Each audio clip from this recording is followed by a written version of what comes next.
네, 안녕하십니까. 저장 양수입니다. 오늘은 6월 20일 화요일, 지금 현재 시각 5시 45분 접어들고 있습니다.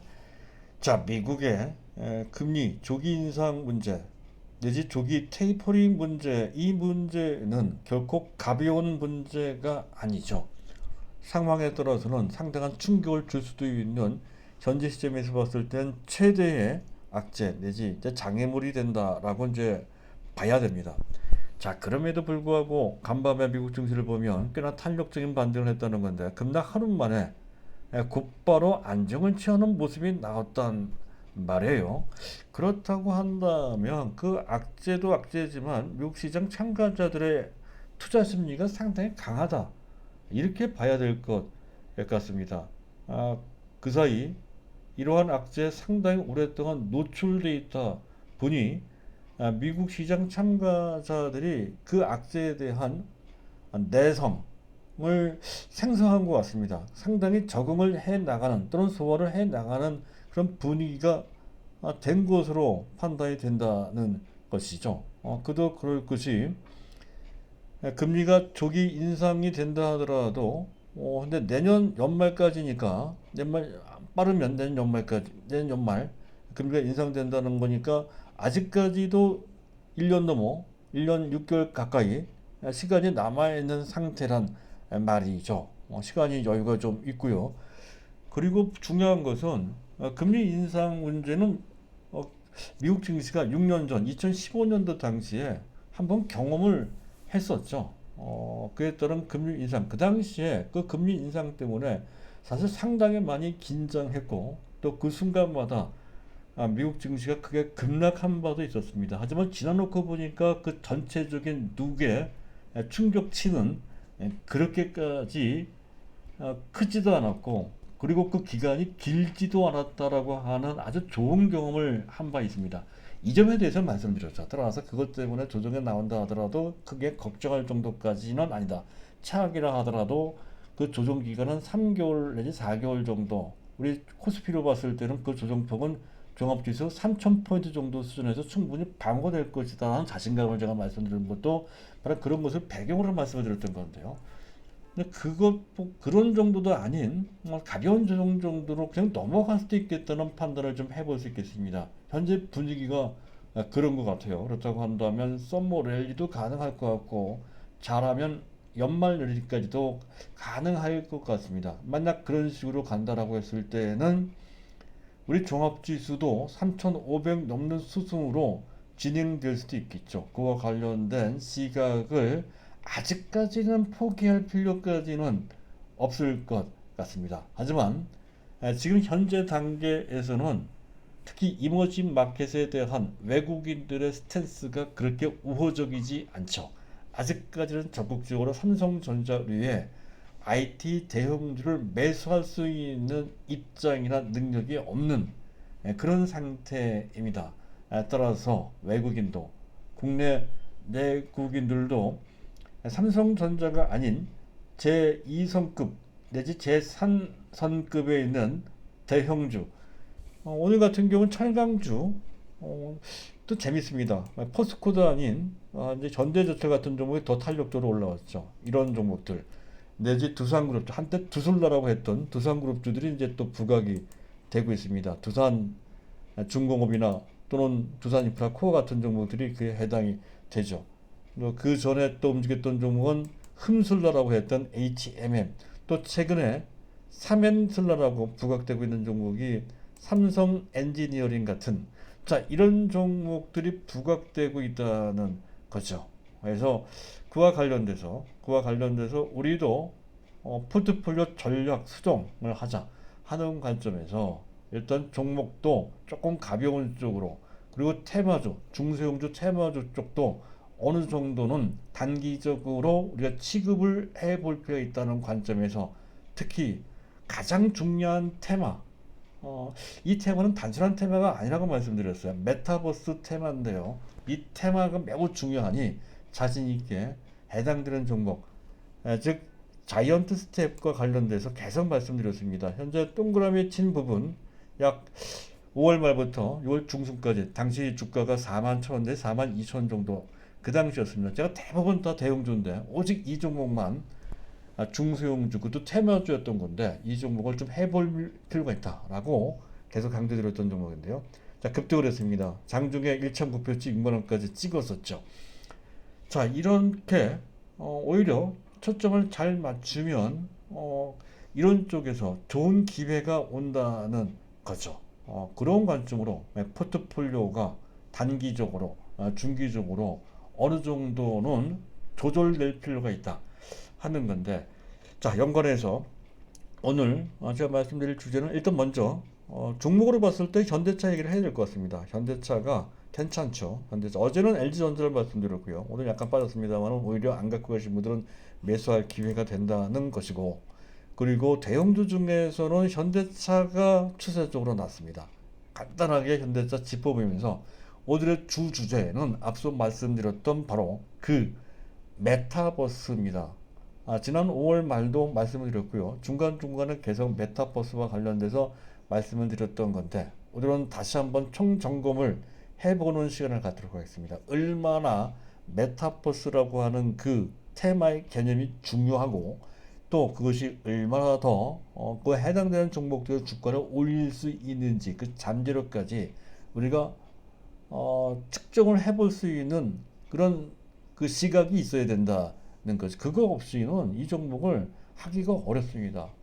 일단 메타버스의 개념이 뭔지, 얼마나 중요한 건지, 얼마나 이 테마가 강한지, 그것 때문에 해당되는 종목들이 얼마나 많이 올라갈지. 예를 들어 방금 전에 말씀드렸던 자이언트 스텝은 1,900치를 제가 6만원 제시드렸습니다만 6만원 정도가 아니고요.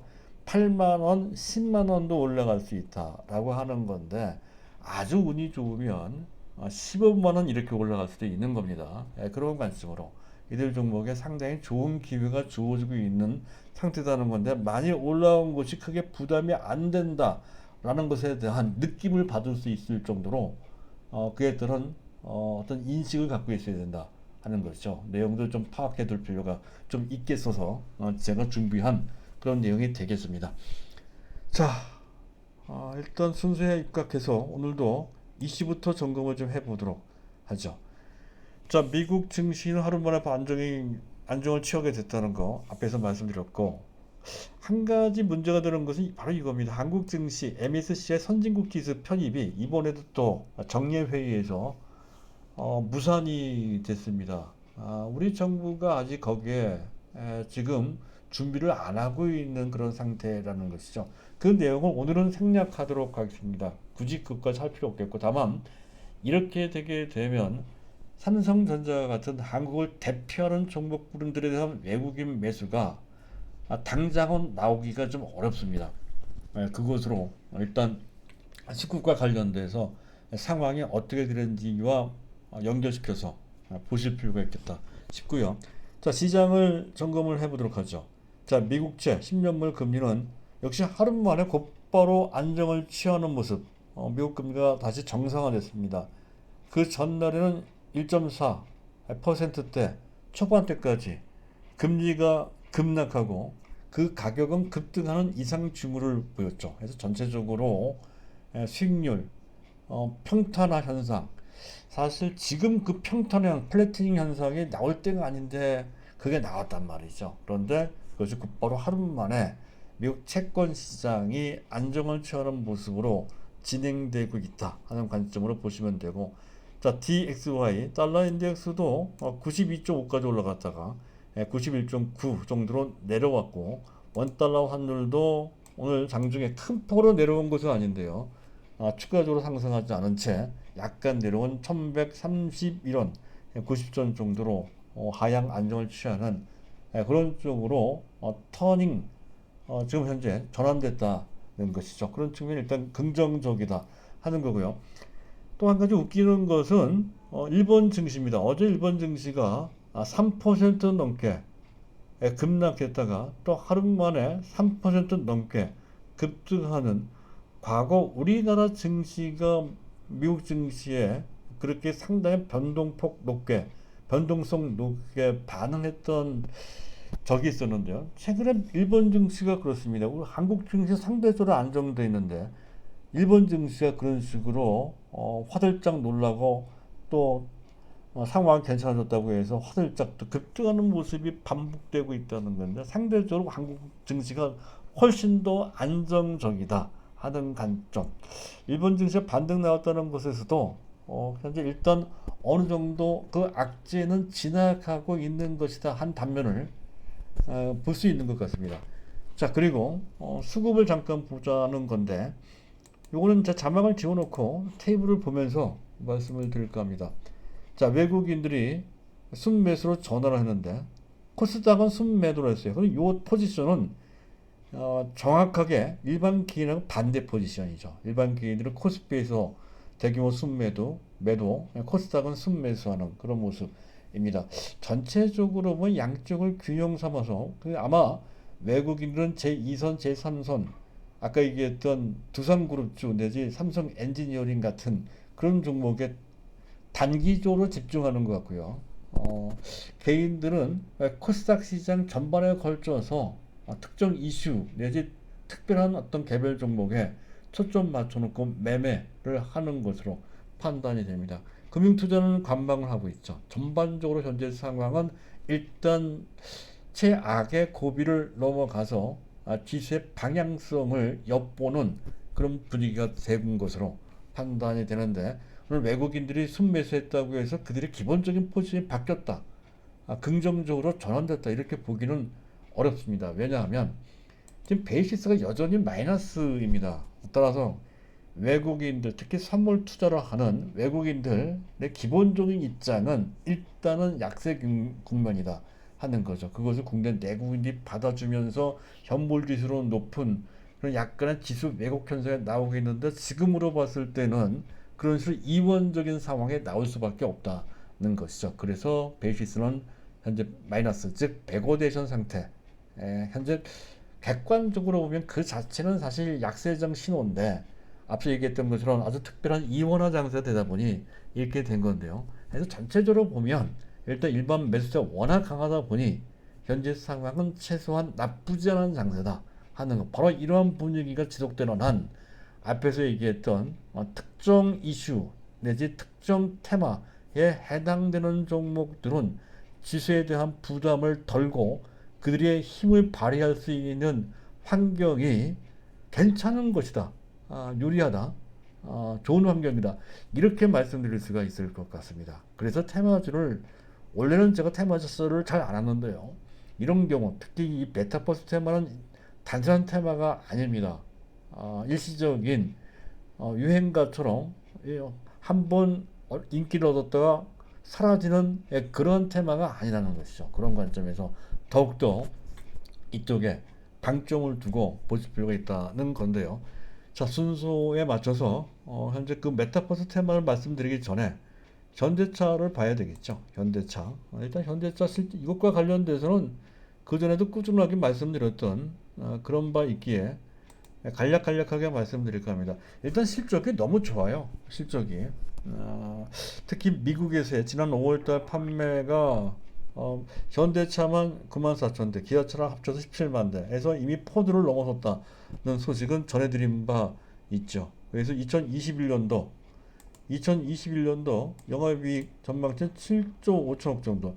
이거는 2011년, 2012년도 최전성기 당시 8조까지 했던 적이 있었던 건데요. 그 정도의 버금가는 제2의 전성기의 수준이라고 보시면 됩니다. 그리고 실적 모멘텀이 계속 좋아진다는 거죠. 제품 믹스가 좋아지고 또 수익이 좋은 고가 차종 비중이 높아지고 있는 상황이라는 것도 그렇고 그리고 수급적으로 봤을 때 특히 연기금이 삼성전자는 계속 매도하는 입장을 취하고 있는 반면 현대차나 현대모비스 같은 차량 관련주들은 계속 매수를 하고 있다는 거죠. 기아차도 해당이 되고 말이죠. 그리고 장기적으로 봤을 때 성장 동력이 좋다는 것이 단순한 제조업체가 아닙니다. 그래서 정의선 회장이 얘기를 하잖아요. 더 이상 현대차 그룹은 제조업 그룹이 아니고 솔루션 그룹으로 봐달라는 거죠. 그쪽으로 진화되고 있다는 건데 어찌됐든 전기차만 하더라도 2025년까지 12종 총 56만 대 판매 전망 상당히 현실적인 목표치입니다. 그리고 수소연료 전지와 관련된 성장 동력도 장착 되고 있는 상태죠. 그리고 완전 자율주행까지 해서 토탈 모빌리티라는 개념을 미래 성장 동력으로 삼아 그쪽으로 계속 하나씩 둘씩 그 영향을 쌓아나가고 있는 그런 와중에 있다는 것이죠. 그래서 애피브사와 합작해서 모셔널, 즉 완전 자율주행과 관련된 기술이죠. 모셔널 설립한 것도 그렇고 또 세계 제1의 로봇 회사인 보스턴 다이나믹스를 인수한 것도 또한 그렇죠. 또 UAM, 도심 항공교통 이쪽도 그 모빌리티, 미래통 성장 동력의 일환이라고 볼 수 있겠습니다. 그래서 전체적으로 보면 현대차는 뭐 아주 빠른 속도로 올라가지 않는다 하더라도 금년 중 잘하면 30만 원 정도 수준까지는 뭐 넉넉히 올라가지 않을까 이렇게 판단이 됩니다. 따라서 안 갖고 계신 분들은 사야죠. 지금 당장이라도 테슬라 갖고 계신 분들은 무조건 테슬라를 파시고 현대차를 사야 된다라고 계속 강변해드리고 있는 그런 상태입니다. 테슬라는 장기 투자 관점에서 봤을 때 문제의 소지가 많은 그런 업체입니다. 이것까지 설명드리면 시간이 기니까 오늘은 그 내용은 생략하기로 하겠습니다. 그 전에 몇 번에 걸쳐 그와 관련된 비교 내용을 유튜브를 통해서 말씀을 이렇게 찾아서 잘 보시면 그 내용을 접할 수가 있을 것입니다. 자, 그리고 좀 마지막으로 메타버스와 관련된 테마인데요.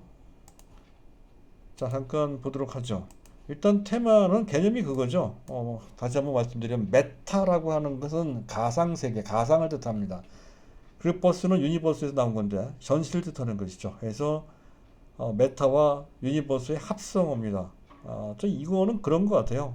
여러 가지 개념 정의가 나오고 있는데 이용자의 아바타가 활동을 하는 것 매우 활발하게 실사에 가깝게 활동하는 그런 가상 공간이라는 개념인데요. 어쨌든 개념적으로 봤을 때 가상과 현실을 통합하는 새로운 온라인 생태계다 라고 하고 이 4차 산업 좀 많은 갈래가 있지만 그 중에서 가장 중요한 게임 체인저, 시장의 판을 완전히 바꿀 수 있는 게임 체인저라고까지 하고 있습니다. 클라우드나 AI나 또는 또는 기타 등등 4차 산업과 관련된 제반 분야 IoT도 있고요. 많이 5G도 있고 많이 있지만 그 모든 것을 다 아우르고 그 합축하는 그 모든 것을 다 바꿀 수 있는 가장 중요한 게임 체인저, 판도 전환 요소라고 하는 거죠.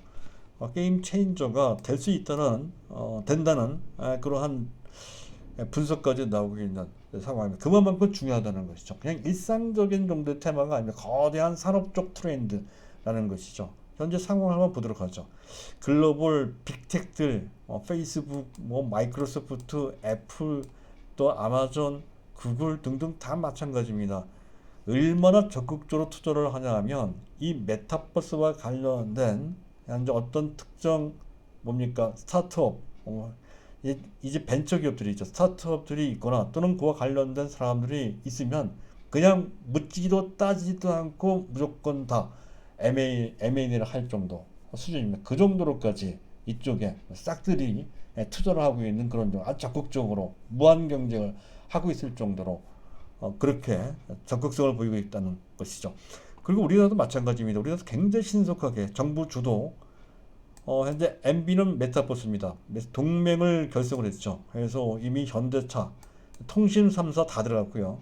플랫폼 공룡은 네이버도 들어갔고 또 그 카카오도 들어가 있죠. 기타 등등 수십 개 1억 업체들이 다 망라되어 있다는 것도 그렇고요. 그것도 모자라서 정부가 또 자체 정부 기관의 메타버스 태스크포스까지 출범시켰죠. 그런 정도. 그리고 또 증권가에서도 메타버스와 관련된 펀드까지 조성을 좀 해놓고 있는 그런 상태이며 조만간에 메타버스 ETF도 나오지 않을까 싶은데요. 어쨌든 그래요. 또 이것과 관련돼서 시장 조사 기관에서의 메타버스 시장의 성장 속도를 예측해 놓은 게 있는데 가히 폭발적입니다. 거의 빅뱅이죠. 전기차나 기타 등등의 성장 동력이 있는 그런 분야보다 훨씬 더 빠른 속도로 폭발적으로 성장할 것이다 전망하고 있어요. 현재 이 메타버스와 관련된 시장 규모는 약 50조 원 정도 보고 있는데요. 2025년까지 현재 이 시장은 최소 6배 내지 많게는 9배, 10배까지 성장할 것이다 라고 전망하고 있습니다. 이 정도의 규모를, 이 정도의 속도를 낼 수 있는 분야는 거의 없습니다. 메타버스가 이런 정도로 아마 지금 현재 2025년도는 약 500조 정도가 되겠지만 300조에서 500조 1000조 되는 시간은 그렇게까지 오래되지 않을 것 같고 2030년쯤 되면 3000조 정도 되지 않을까 싶습니다. 그런 정도로까지 이 시장 어마어마하게 커지는 디지털 신세계, 디지털 신대륙이라고 제가 말씀드리고 있는 것이죠. 그만큼 아주 큰 트렌드입니다. 자, 그와 관련된 분야는 뭐 인터넷 플랫폼, 뭐 5G, 빅데이터, 클라우드, 또 컨텐츠가 중요하죠. 최근에 우리나라 컨텐츠가 상당히 부각되고 있습니다. 가장 대표적인 종목이 하이브 같은 종목들이죠. 또 헤드셋, 또 디스플레이가 중요합니다. 헤드셋은 우리나라 업체에는 거의 없고요. 디스플레이는 많죠. 그리고 AI, AR, AI는 인공지능, AR은 증강현실, 그리고 VR은 가상현실이죠.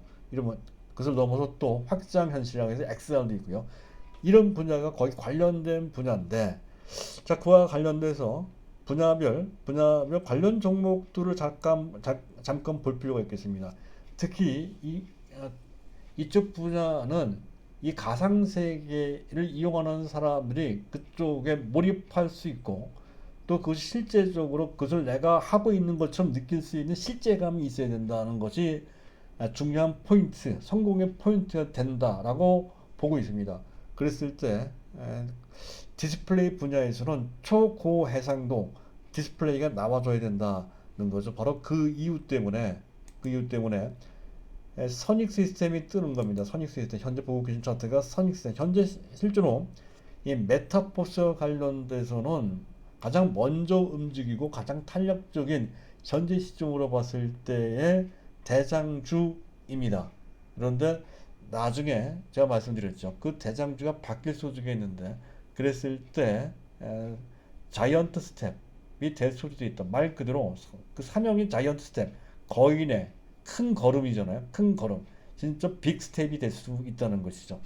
그렇게 말씀드리는데 어쨌든 현재 시점으로 봤을 때는 이 선익 시스템과 그리고 동아 일텍이 또 탄력적으로 올라갔죠. 이런 종목들이 그에 해당된다는 거죠.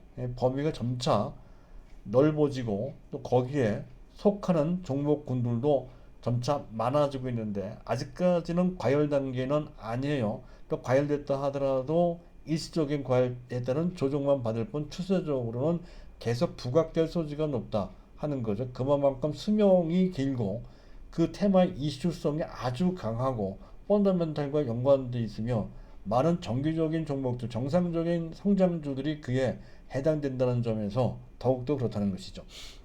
어쨌든 몰입감과 실제감과 관련돼서 초고해상도 디스플레이 관련된 종목은 선익 시스템이나 동아 엘텍 등인데 단기 트레이딩만 하시길 바랍니다. 그리고 현실 같은 실사감과 관련돼서는 특수 시각 효과라고 하는 기술을 갖고 있는 업체들이 각광받을 수 있다는 건 아주 비상장인 업체들이 인기 있는데 상장된 업체 중에서는 저희가 하고 있는 자이언트 스텝이 그에 해당됩니다. 자이언트 스텝이 그에 해당이 돼요. 그리고 위즈 위즈 스튜디오가 그에 해당이 되는데 그래도 먼저 움직였는지 최근 들어선 다소 좀 무거운 감이 있죠. 차라리 이걸 하기보다는 계속해서 말씀드렸듯이 자이언트 스텝을 해야 된다는 건데 아직은 팔지 마세요. 너무 급하게 많이 올라가고 아주 특별한 매도 신호가 나왔을 때는 매도를 한다 하더라도 일단 현재 시점은 기본적으로 보이고 안 갖고 있고 분량이 부족하신 분들은 오히려 손절 기준가를 약간 좀 박하게 바싹 올려놓고 설정해 놓는다 하더라도 즉 56,500원이면 만약 이 상태에서 매수하기 상당히 거북하단 말이죠.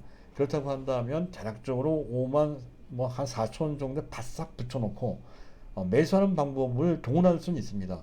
트레이딩 관점으로 해야 되고 하루에 한 번 방송하는 것 같고서 그와 관련 도움 말씀드린 데는 한계가 있죠. 어쨌든 자기의 툴에 의해서 그런 기준을 설정해 놓고 그리고 해봐야 되는데 웬만하면 가져가 보십시오. 웬만하면 6만원 넘어 10만 원 넘어 그 이상 올라갈 소지가 좀 높은 제2의 대장주의 소지가 있는 종목이 바로 이 종목이다 하는 거죠. 오늘 약간 흔들렸던 것은 전고점에 있는 이 매물벽 때문에 그런 것이죠. 너무나 당연한 매물 소화 과정이 오늘 나타난 것이다 하는 관점에서 오늘의 대량 거래는 상당히 의미 있는 거래다라고 볼 수가 있겠습니다. 자, 그리고 위즈윅 스튜디오는 다소 좀 무거운 감이 있고요. 자, 그리고 헤드셋 분야가 있는데 사실 헤드셋과 관련돼서 전 세계 시장을 장악하고 있는 업체는 의외로 페이스북입니다.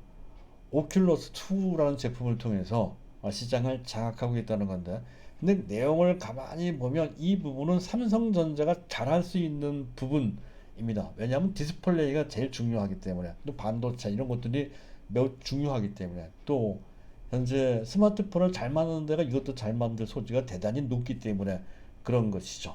그래서 헤드셋 부분이 아직 시장이 작아서 수익성이 떨어지기 때문에 삼성전자 적극적으로 나서지 않아서는 것뿐이지, 만약에 돈이 든다 싶을 때는 삼성전자 치고 나갈 수 있는 분야가 또한 이 분야고 현재 실제로도 준비하고 있는 분야이기도 해서 장기적 관점에서 봤을 때 삼성전자 또한 이 부분을 통해서 메타버스 관련주인데, 다만 지금은 당장은 아니죠. 장기적 관점에서 그런 거고요.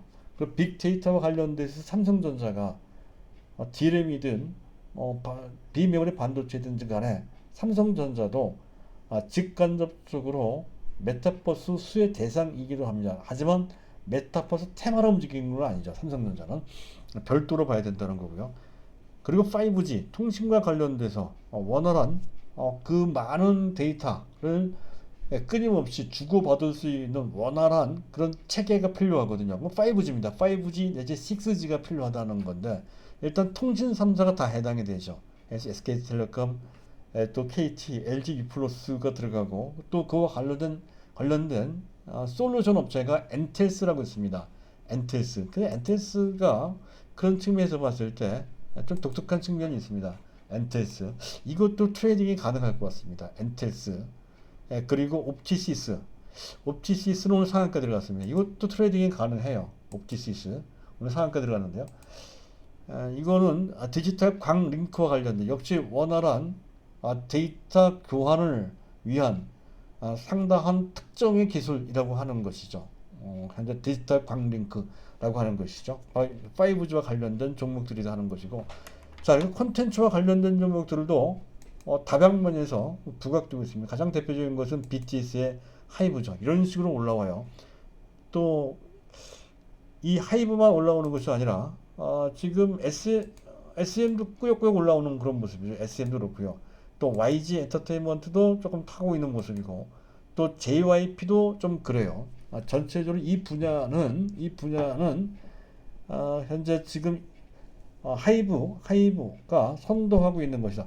J 컨텐츠리도 있네요. J 컨텐츠리도 드라마, 영화 제작 분야 쪽에서 부각될 수 있는 관심 대상이 된다는 건데, 지금 단기적인 흐름은 다소 좀 무거운 측면이 좀 있습니다. 하려면은 하이브부터 보시면 돼요. 하이브나 SM이나 그런 정도로 보시거나, 아니면 장기적으로 봤을 때는 그 모든 그 웹툰이나 그런 웹소설이나 기타 등등 많은 콘텐츠로 무장되고 있는 네이버나 또는 카카오 또는 통신 3사도 이 콘텐츠가 강화되고 있습니다.